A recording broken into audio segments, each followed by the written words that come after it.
Assalamualaikum warahmatullahi wabarakatuh.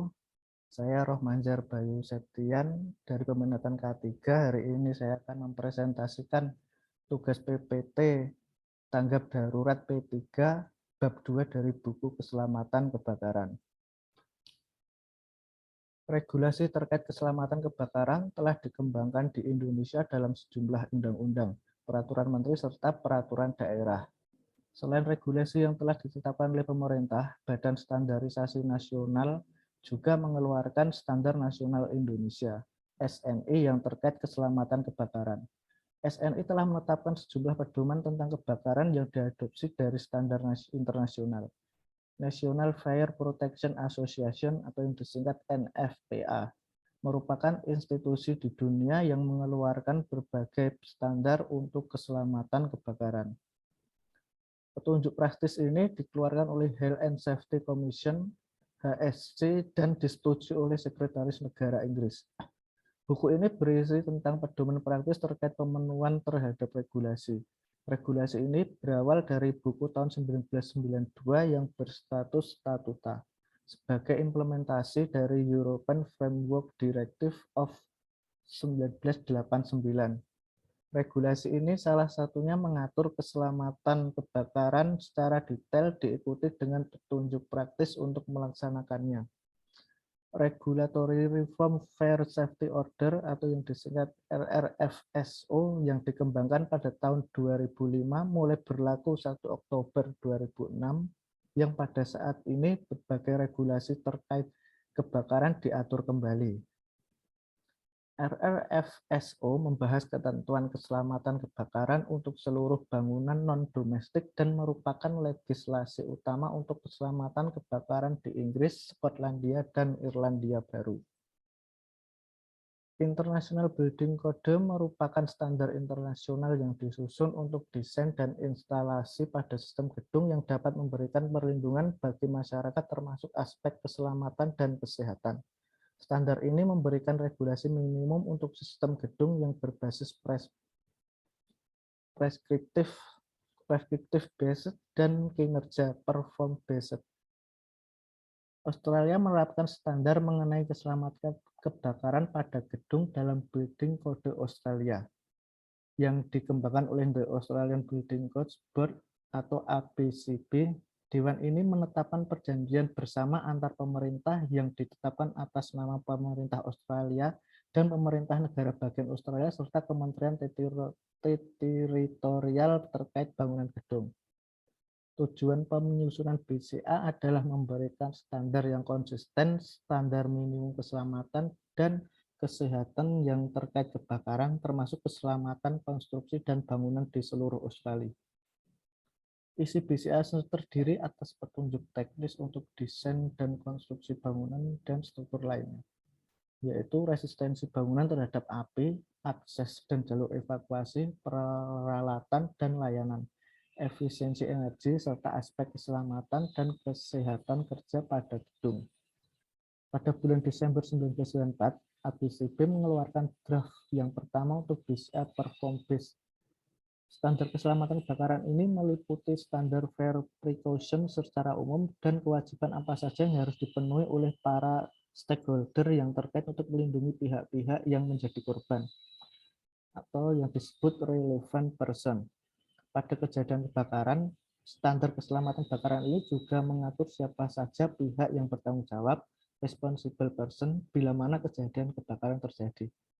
Adapun pihak yang bertanggung jawab atau dalam standar Fire Safety Order 2005 ini disebut sebagai responsible person adalah pimpinan perusahaan atau organisasi di mana kebakaran tersebut terjadi ataupun pemilik dari perusahaan atau organisasi yang bersangkutan dengan diberlakukannya peraturan tersebut secara tegas. Setiap pimpinan perusahaan maupun organisasi wajib melakukan fair risk assessment untuk mengidentifikasi potensi bahaya kebakaran yang terdapat pada wilayah kerjanya.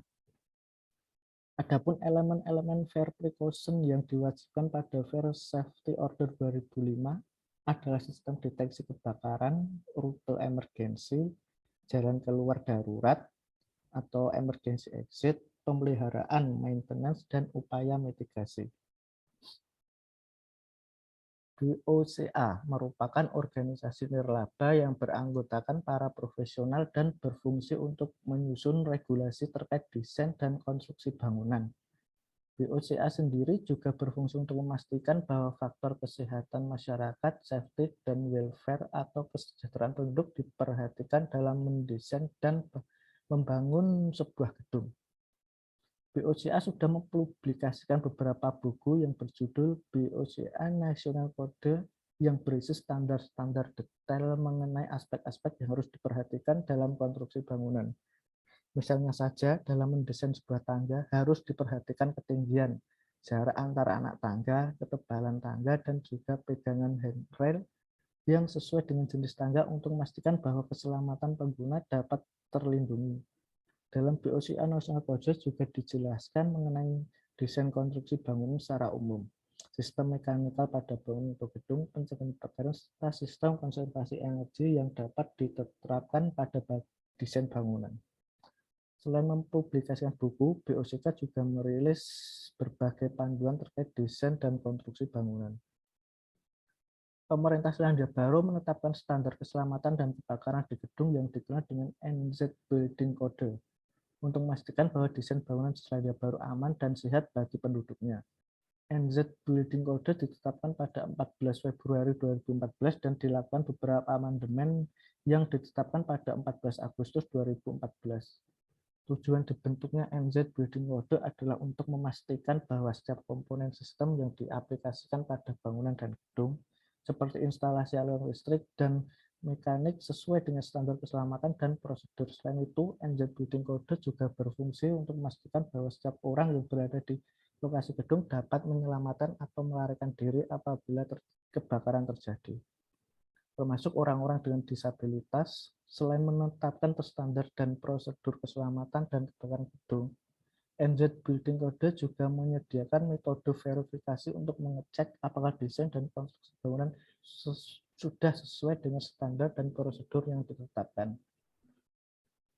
Kebakaran di gedung bertingkat memiliki karakteristik khusus yang berbeda dengan kebakaran di pabrik ataupun bangunan lainnya. Jumlah dan jenis bahan mudah terbakar yang tinggi intensitasnya ini menyebabkan gedung bertingkat rawan penjalaran api.